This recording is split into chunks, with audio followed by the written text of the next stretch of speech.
Olá pessoal, eu me chamo Giovanni Afonso, estou aqui com mais um episódio do projeto Resgate da Memória do Jornalismo Regional. Fazer jornalismo é estar em constante evolução, porém nós nunca devemos esquecer de lembrar e valorizar aqueles que tanto fizeram pela profissão.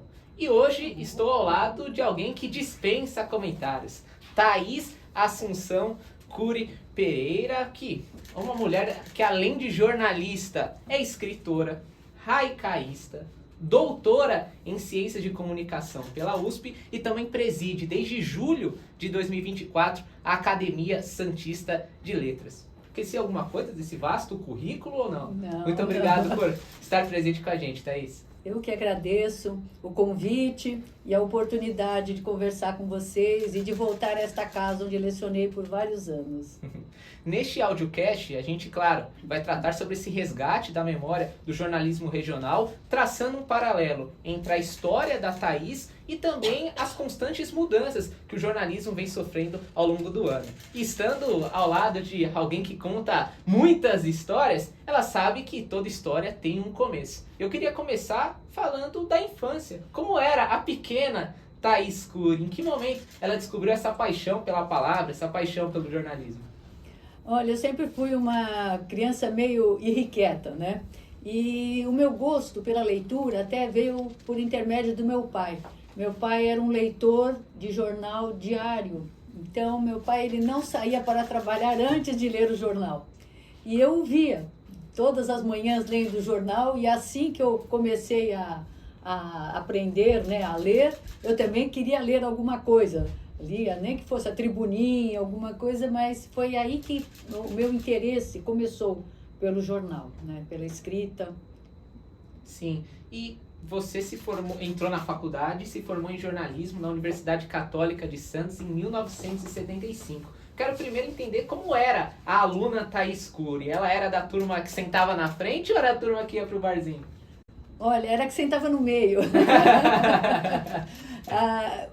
É um pouco de cada, não é? O tempo de faculdade é uma coisa que acaba sendo inesquecível, porque tive bons professores, mestres mesmo, verdadeiros, e a gente fazia de tudo. Então tinha o tempo da aula e tinha o tempo também do lazer. Então sexta-feira era o dia também, né? Depois da aula, dar uma esticadinha no barzinho para conversar, para programar alguma atividade de final de ano, de semana. Então era uma aluna normal. Tem alguma história assim que você lembra com carinho dessa época de faculdade? Olha, tinha muitas com colegas que eram engraçados e faziam coisas. Eu lembro de não vou dizer o nome, mas eu lembro de um colega que ele era muito ativo e tal, mas sempre em época de prova ele não sabia, não sabia como agir. E tinha uma colega nossa que ela fazia rascunho, ela escrevia direitinho e depois ela passava limpo na folha da prova. E a letra dela era toda bordada e tal. Daí ela fez o rascunho e depois, assim, disfarçadamente passou para ele. E ele está lá copiando. Daí chega a professora: fulano, você está copiando, você está colando. Ele falou: não estou colando. Ela falou: olha a letra que está aqui e olha a sua. Não é que quando eu fico nervoso eu escrevo assim, a letra bordada, né? E tinha outro que ele, quando era uma chamada oral, ele levantava e começava a falar, a discorrer. Não, porque segundo o autor tal, mas falava umas coisas, ele que não tinha muito a ver. Daí ele ficava lá um tempão, quando ele terminava o professor: sinto dizer, mas os autores não concordam com o senhor. Então, tinha de tudo, né? Muitas atividades que a gente acabava rindo, né? Da forma como os colegas, né? Era muito gostoso isso tudo. E após se formar, você também passou a formar novos alunos, novos profissionais, né? Você fez o caminho do mestrado, o caminho do doutorado e também foi professor, até você disse na sua abertura, aqui no Santa. Foi assim que eu me formei no final de 75. naquele mesmo ano, no final de 75, eu comecei a trabalhar no jornal A Tribuna. Comecei a trabalhar como repórter lá, trabalhei mais de 20 anos lá. E depois também, paralelamente, eu fazia assessoria de comunicação empresarial, né? E depois eu resolvi fazer um mestrado, um doutorado, daí eu comecei a me dedicar à vida acadêmica.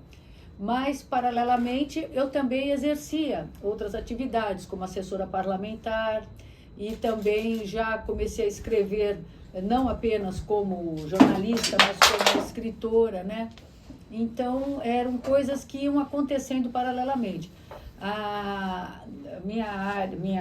Meu período de docência, né, aconteceu logo após que eu terminei o doutorado, que eu comecei a lecionar. Eu lecionava em 3 universidades, aqui na Unisanta, na Unimonte e na Unisantos. Você tem aquela história de professora, né? Aquela questão dentro de sala de aula que você se lembra com mais carinho? Alguma atrapalhada de aluno, algum erro seu na hora de explicar alguma matéria? Não, foi sempre tranquilo, eu sempre tive um bom diálogo com os alunos e procurava, né, transmitir um conhecimento, porque o professor transmite conhecimento, mas também aprende com os alunos, né? É uma coisa coletiva, né? É uma atividade que a gente pode dizer coletiva. Então, foi muito produtiva, discussão saudável sobre ética, sobre responsabilidade jornalística, sobre apuração de fatos, sobre o que é realmente ser jornalista, né? Não é só aquela coisa de entrevista aqui, entrevista ali, não. Ele precisa se aprofundar no assunto, ir para a entrevista com conhecimento do assunto, para poder formular perguntas, né, pertinentes. Porque às vezes acontece isso, o repórter pode não conhecer muito sobre o assunto e faz perguntas descabidas, e isso é desagradável, porque o telespectador, ou então o leitor de um jornal, percebe que aquela matéria está falha, porque foi falha na elaboração e nas perguntas, né? Então, em sala de aula, procurei sempre transmitir isso, a importância de ouvir, a importância de ver o detalhe para transmitir o que viu, o que ouviu com responsabilidade, com ética. Eu queria pegar o gancho da sua resposta anterior sobre o seu período na tribuna, né? Você falou 20 anos, 20 anos é a minha idade, eu tenho 20 anos. Então é uma vida dentro de uma das grandes ali emissoras jornalísticas, né? Que nós temos aqui na Baixada Santista. Como foi esse período dentro da tribuna? Qual foi o fato que mais te marcou trabalhando lá? Olha, durante 20 anos eu trabalhei no jornal impresso, né? Na tribuna impressa. Então foram muitas as coberturas que eu realizei, porque eu passei por diversos setores. Eu atuei na área política, na área de justiça, na área de educação, de turismo, de economia. Atuei em várias áreas, né? As matérias diversas, em saúde.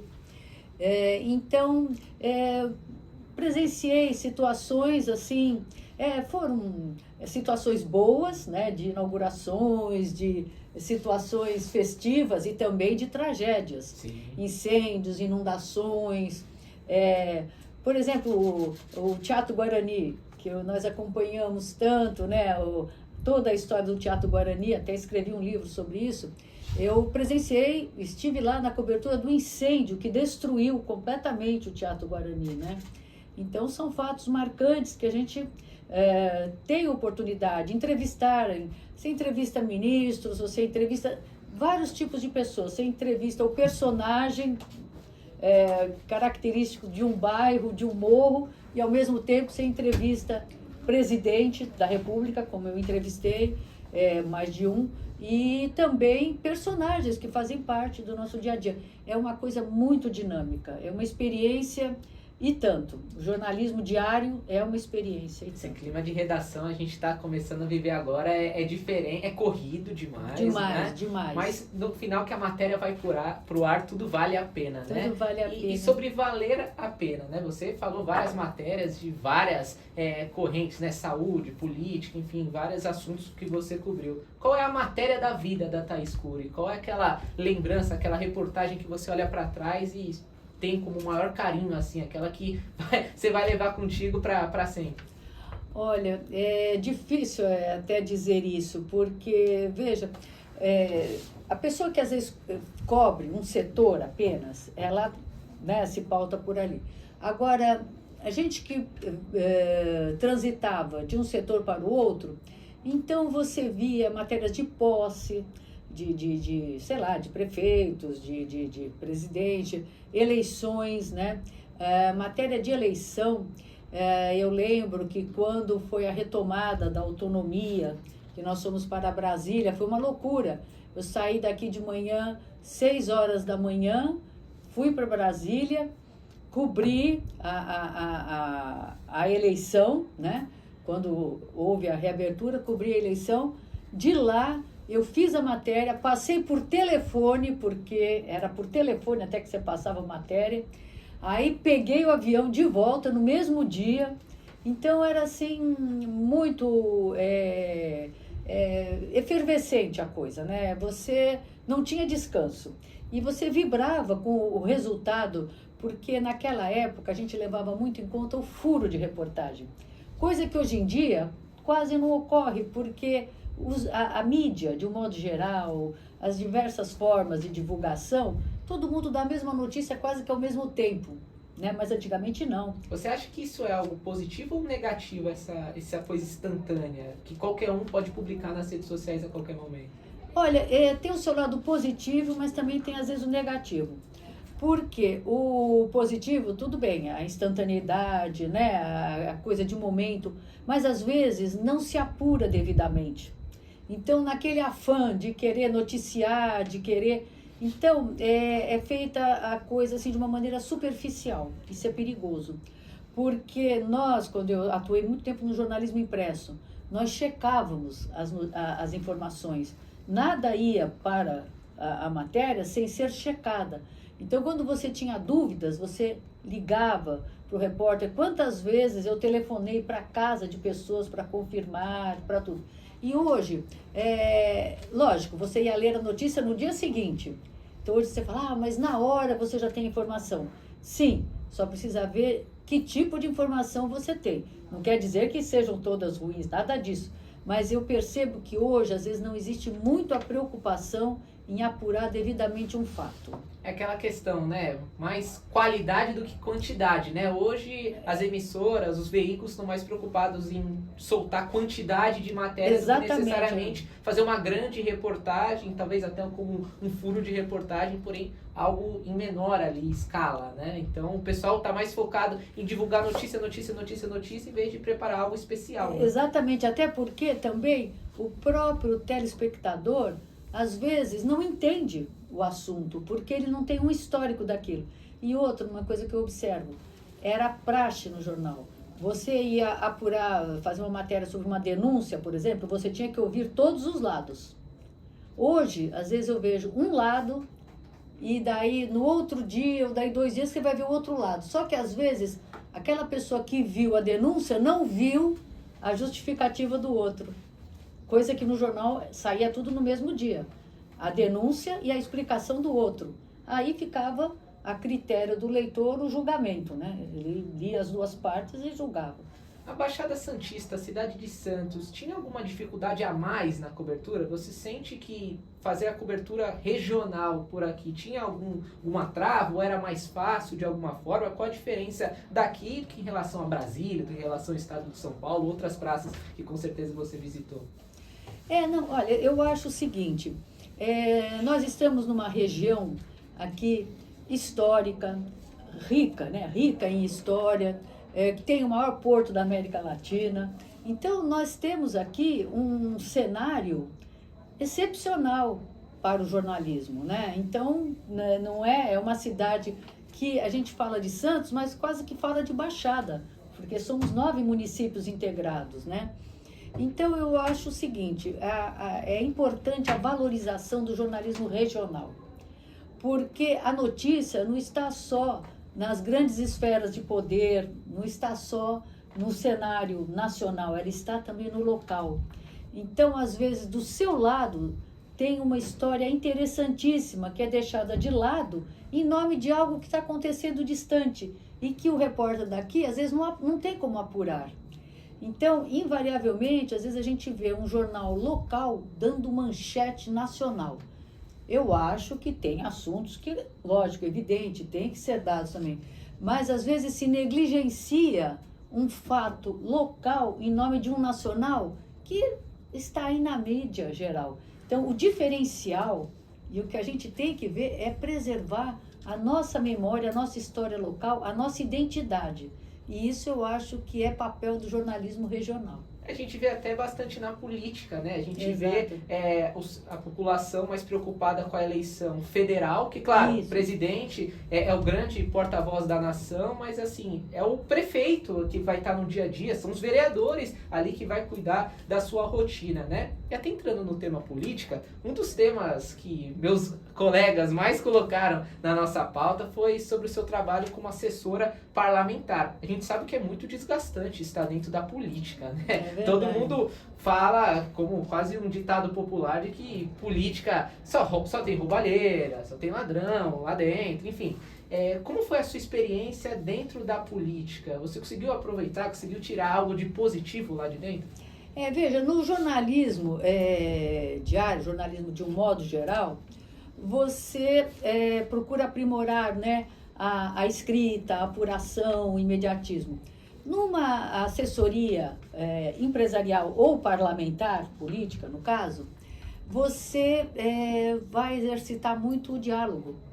Você vai ver o jogo de poderes, você vai tentar entender como isso funciona, porque é muito diferente você ser o jornalista repórter e você ser o assessor parlamentar, o assessor de comunicação empresarial. Porque no jornalismo diário, ali você vai na cobrança. E por que isso, por que aquilo, por que denúncia, por que tal, você vai. Quando você está do outro lado, não é que você vai esconder os fatos, mas você vai ter que dar informações a respeito de um outro lado que às vezes o jornalista não conhece. E é uma coisa desgastante porque é muita pressão, é muita, vamos dizer assim, principalmente para o jornalista que atuou no Jornal Diário. Por exemplo, eu atuei no Jornal Diário, então eu sei como aquele repórter vai entrevistar, ele vai fazer perguntas que aquele político terá que responder.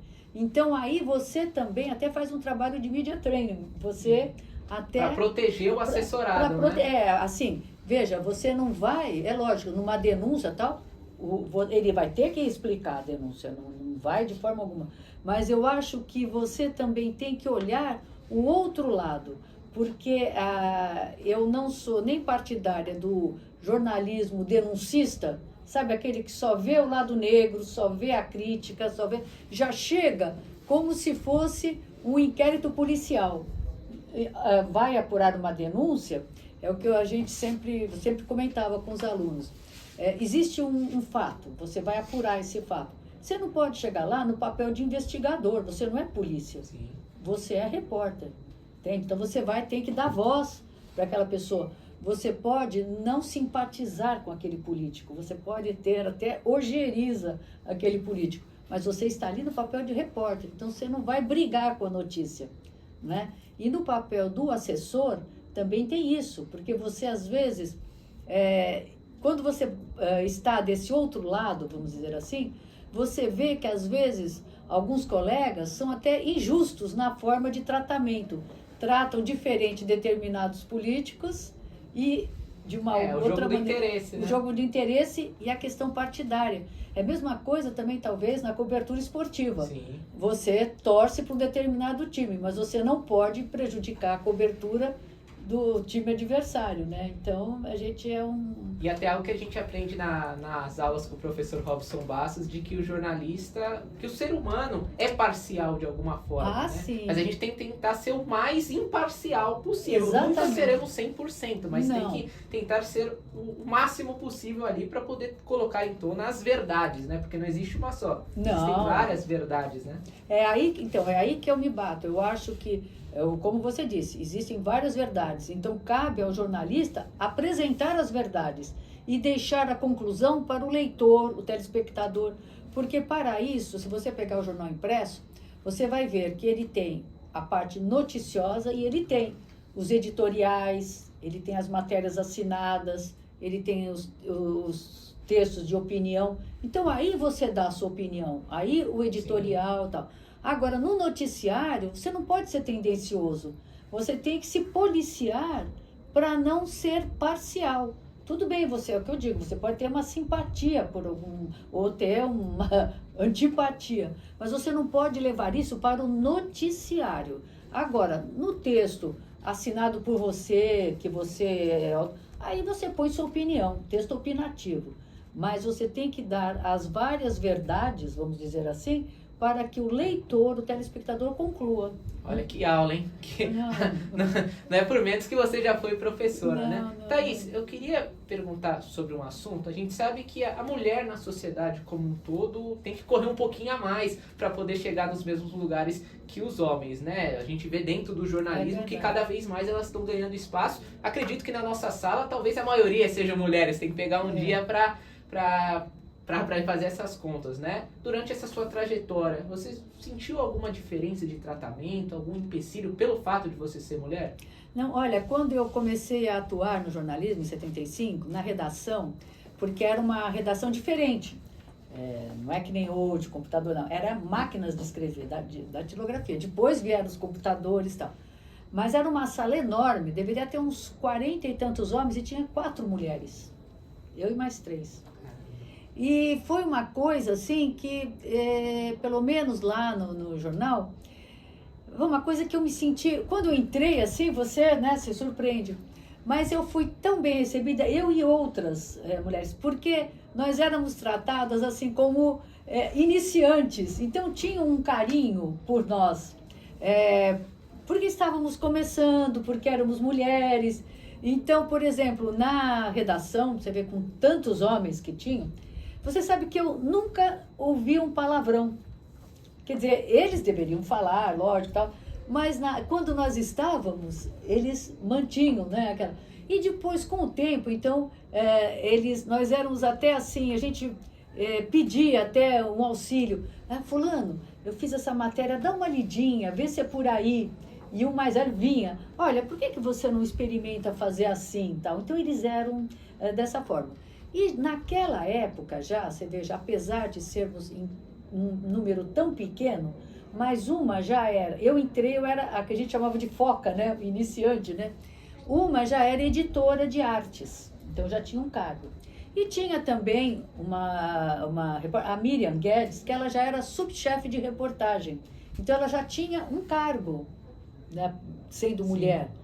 Né? O editor-chefe era o Carlos Klein, era um homem, o editor, os chefes das diversas editorias eram homens, mas com o passar dos anos, as mulheres foram ganhando lugares. Então, teve épocas em que a editora na editoria de polícia estava uma mulher, na editoria de polícia, que percorria distritos, que percorria... E no jornal também não tinha muito essa diferenciação, viu? Se precisasse você fazer uma matéria no cais, dentro de um navio, você ia. Se precisar, quantas vezes eu saí, eu cobria às vezes o setor de artes, às vezes o setor de turismo, mas volta e meia eu ia parar numa delegacia, pegar um boletim de ocorrência, uma visita a presídios, eles faziam aquelas correições. Então você era o corregedor geral que vinha, então você entrava com o corregedor geral, eles trancavam lá e percorriam as celas, e você ia junto. Então, para uma repórter iniciante, era uma coisa estranha, mas nunca senti, assim, uma rejeição, nada. Né? E como você vê essa evolução do jornalismo, agora falando ele como um todo, né? A gente está no contexto, a gente até falou anteriormente de redes sociais. Claro. Como você vê a evolução do jornalismo, da época em que você se formou, na época em que você deu aula e como ele está sendo praticado hoje em dia? Olha, eu acho que, como eu disse a você, o que eu percebo sinto essa necessidade de apurar um pouco mais, mas eu acho que hoje, para o jornalista, vamos dizer assim, a situação ficou mais, vamos dizer, não sei se esse seria bem o termo, mas facilitou muito a vida. São muitos meios, né? Meios. Porque você veja, quando eu comecei no jornal, eu ia fazer uma matéria em Brasília, eu tinha uma máquina de escrever de datilografia portátil. Então eu levava a minha máquina, digitava, aliás, datilografava e depois passava por telefone. Depois veio o fax, daí você já passava a matéria. Então hoje há muita... E outra coisa, por exemplo, você necessitava de uma informação.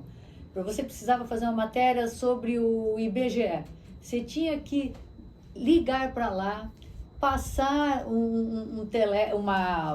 uma informação, eles iam te passar esse dado no outro dia ou daí 2 dias. Hoje não, hoje você entra nos sites desses institutos, você consegue a matéria na hora. Hoje o mesmo jornalista, eu mesma, hoje em dia faço às vezes jornais e tal, eu escrevo, eu fotografo, eu faço a paginação, eu mando o jornal, eu faço a revisão, eu imprimo. Né? Multiuso. Então, isso é uma coisa que facilitou muito a vida do jornalista, muito. Sim. Hoje, você com o celular, você sai fazendo jornal.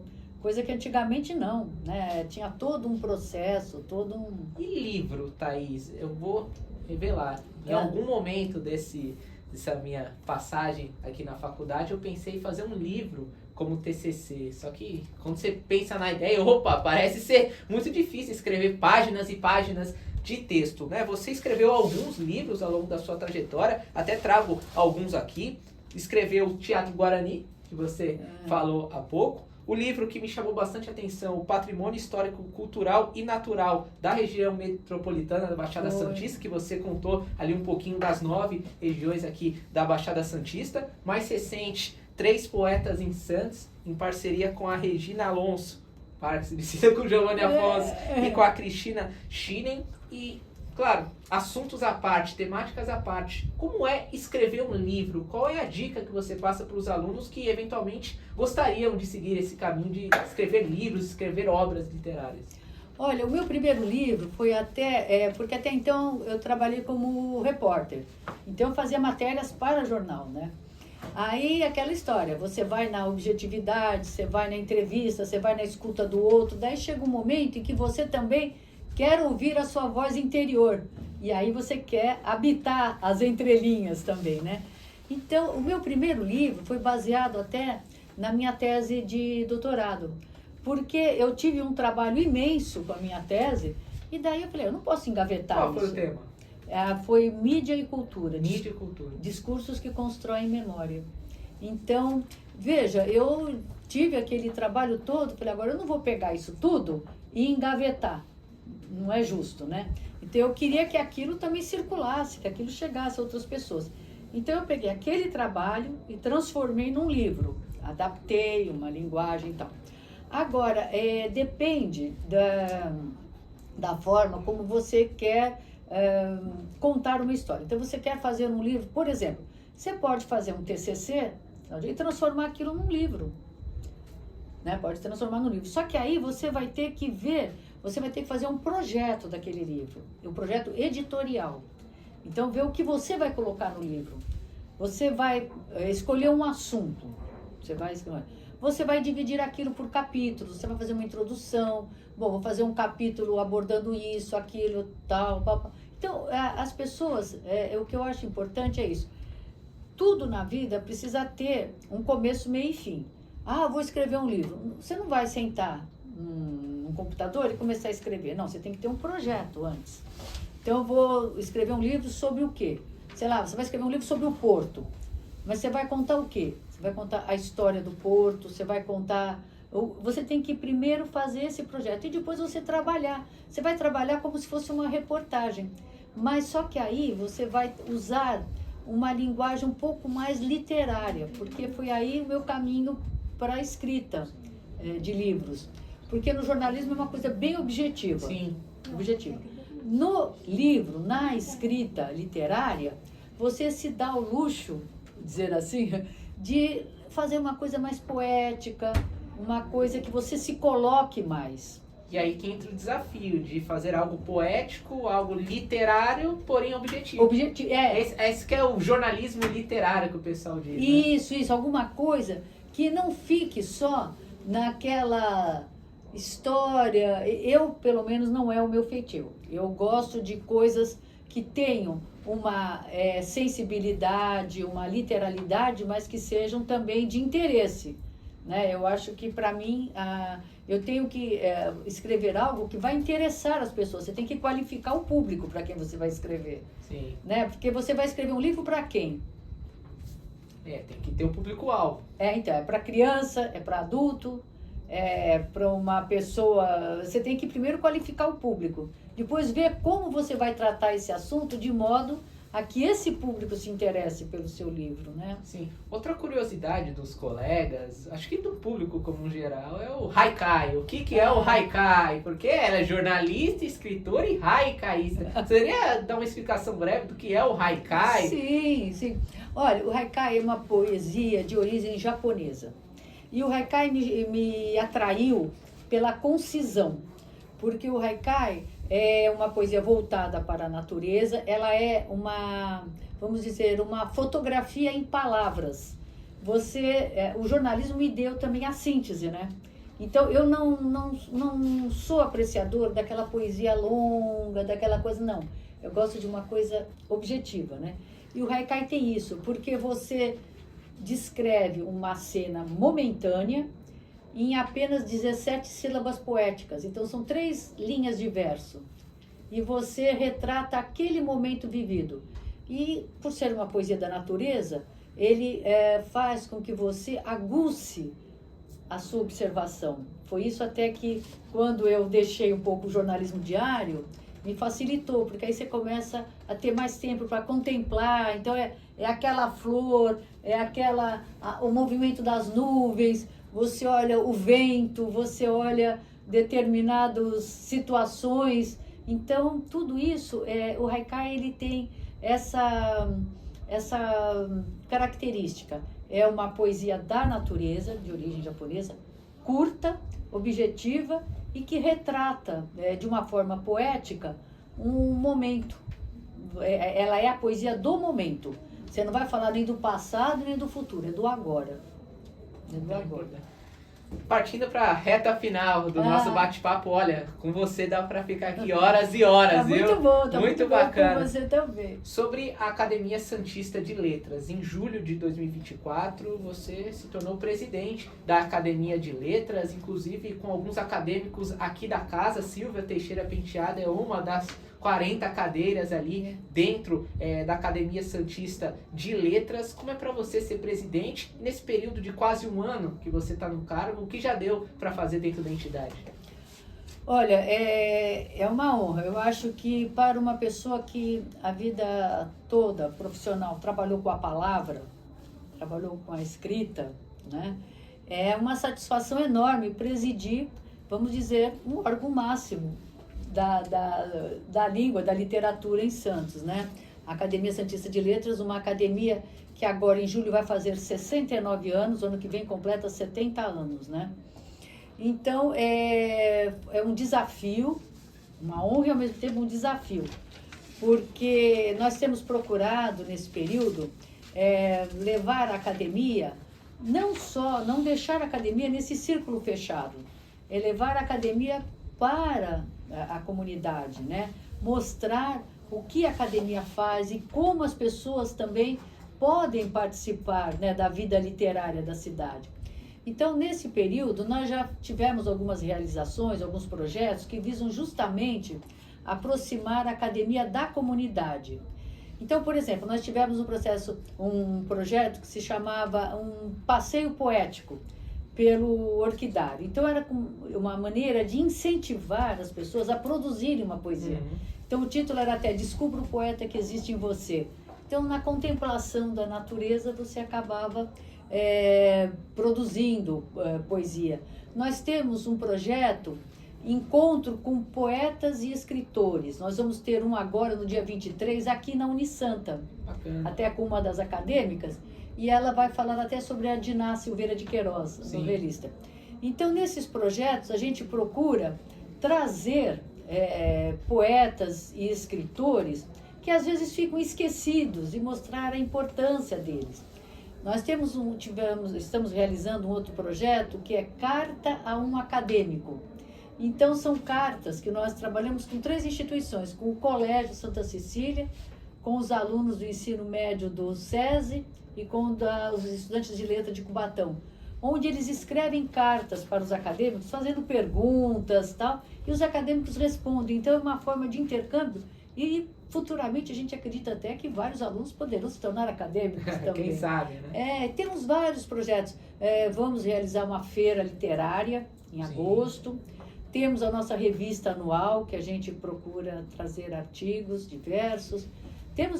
Vamos fazer um passeio cultural, temos muitos projetos. Muitos projetos. Olha, Thaís, uma verdadeira aula. Imagina. Espero que você que nos acompanhou tenha gostado. Eu não podia encerrar sem agradecer algumas pessoas, claro, além de toda a minha família, agradecer os meus colegas e pessoas que prepararam toda essa entrevista, prepararam a estrutura. Vou ler o nome de alguns aqui. Por favor. Quero agradecer ao meu amigo produtor Rafael Marcolin, que esteve lado a lado nessa produção. Agradecer a Marcela Perdigão, que fez as entradas ao vivo, também ajudou nessa produção. A Natália, que está fazendo o nosso making off. A Maria Clara e o Pedro Bevilacqua, que fizeram toda a parte de cinematografia. A pauta, os nossos filhos da pauta ali, que escreveram algumas das perguntas. O Gabriel Mateus, a Luísa Adegas, Ana Clara Moraes, Giovana Barbosa, Luísa Perrone, Marcele Moreira, Matheus Leone, Bruno Rezende, Ayrton Guedes, Carlos Eduardo, Danilo Bonifácio e Murilo Ribeiro. Edição da Beatriz Fontes e do Pedro Casimiro. Gabriel Prudêncio e Natália Rios, que estão fazendo as fotos, deixando a gente bonitão, né? Pô, Gabriel Prudêncio tá mandando muito bem. Maria Clara, que fez a arte, minha parceira aí de todos os dias nas salas de aula. E, obviamente, o Leonardo Cristo, que tá cuidando da parte do som. A Wanda Schumann, que me deu essa oportunidade de apresentar. Se não fosse ela, eu não estaria aqui. E o idealizador do projeto, Resgate das Memórias do Jornalismo Regional, Robson Basso, que é uma das pessoas mais incríveis que a gente conheceu nessa trajetória do jornalismo. Thaís, muito obrigado. Eu queria que você deixasse o seu recado final, onde te encontrar, seus futuros projetos. Muito obrigado. Então, olha, primeiramente quero agradecer ao meu entrevistador, que foi magnífico, foi perfeito, fez perguntas pertinentes, está desenvolto, está realmente no caminho. Então, é uma satisfação ver, né, as pessoas jovens já exercendo a profissão de uma maneira tão interessante, tão dinâmica. Agradecer a toda essa equipe, né, que possibilitou tudo isso.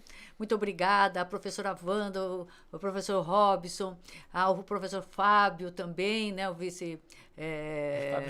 Fábio Jordan, e todos mais. E olha, agradecer muito o convite de vocês. É uma satisfação estar de novo entre os alunos. É uma coisa que minhas duas, eu acho que na docência, eu consegui reunir 2 paixões, o jornalismo e a possibilidade de formar pessoas. Então, isso é gratificante para mim. Agradeço imensamente o convite, espero ter contribuído aí para o projeto de vocês e estou à disposição. Podem me encontrar aqui. Nós temos a sede da nossa academia, é aqui na universidade. 8º andar, em cima da gente. No 8º andar, exatamente. Então, a nossa academia está aberta para Como faz para se inscrever? Para o quê? Para participar, para dar ideias de projetos, para participar desses projetos que você citou. Então, olha, esses projetos, normalmente, eles são feitos pelos acadêmicos, Sim. com a participação do público. A gente pode, inclusive, apresentar para vocês essas novas atividades que nós vamos realizando, inclusive, como eu disse, no dia 23, nós vamos apresentar lá no consistório esse encontro. Se vocês puderem participar... Certeza. E se quiserem visitar a nossa academia, a nossa secretária fica lá das 2 às 5, todos os dias. Então, se vocês quiserem conhecer o nosso trabalho, vai ser um prazer muito grande. É isso. Thaís, muito obrigado. Obrigado a você que acompanhou. Espero ter resgatado um pouquinho da memória do jornalismo regional. Um abraço.